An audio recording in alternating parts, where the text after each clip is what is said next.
My husband signed away his rights and left us because he wants normal children. Now he wants custody after learning that our son was a genius? When Oliver was 2, he wasn't talking yet, wasn't making eye contact, would line up his toy cars for hours in perfect rows. The pediatrician said we should get him evaluated. That's when my husband Keith started pulling away.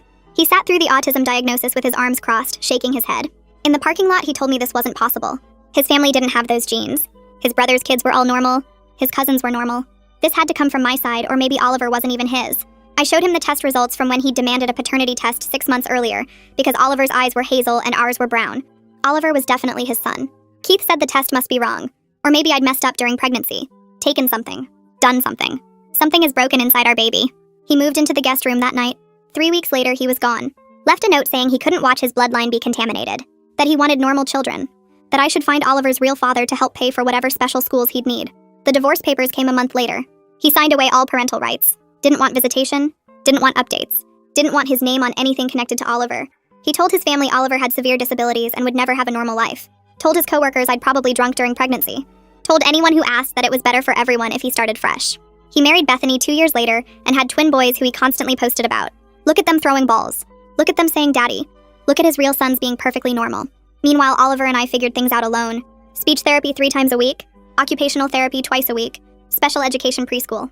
I worked nights at the hospital so I could be there for all his appointments during the day. We lived on peanut butter sandwiches and whatever was on sale. But Oliver was incredible. By 4, he was reading chapter books. By 5, he was doing multiplication. By 6, he was playing piano pieces after hearing them once. The autism wasn't a flaw. It was just how his brilliant brain worked. He saw patterns nobody else could see. Remembered everything he read. Could solve complex problems in his head. His teachers started using words like gifted and prodigy, and exceptional. By 8, Oliver was in a special program for profoundly gifted children. He won the state science fair with a project about mathematical patterns in nature. Got invited to a summer program at the university. Started learning calculus because regular math bored him. The local newspaper did a story about him. That's when Keith called for the first time in 6 years. He'd seen the article.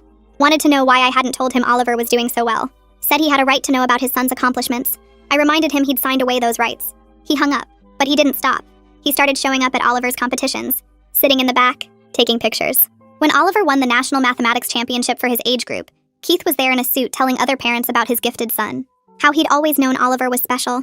How he'd encouraged his interests from the beginning. How proud he was of his boy. Oliver didn't even know who he was. Called him the strange man who kept staring at him. Last week, Oliver got accepted to a prestigious academy for gifted children. Full scholarship. Newspaper coverage. Television interview. The story of the 9-year-old autistic genius heading to a school for future leaders. Keith showed up at our door with Bethany and the twins. Said it was time for Oliver to meet his brothers. That they were a family. He wanted to be part of Oliver's journey. That he could provide things I couldn't. Private tutors, better resources,